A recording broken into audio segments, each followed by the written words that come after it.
How to fix Chrome full screen not working. If you are having problem with Chrome being not able to full screen, here is how you can do it.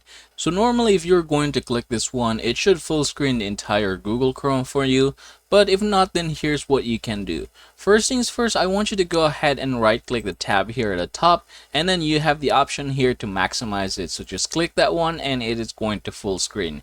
Now, the simplest way in order for you to try this one is just by trying to double click here. So as you can see, we now have it.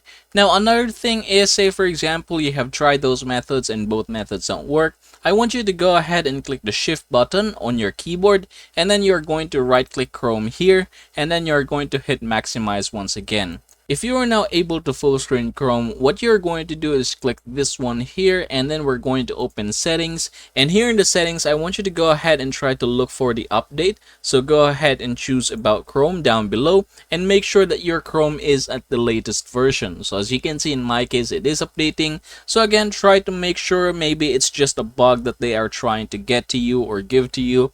And yep, if you can see something like this, just go ahead and hit relaunch. And there you go. So as you can see, Chrome is now up to date. And yep, I hope I was able to solve your problem, everybody.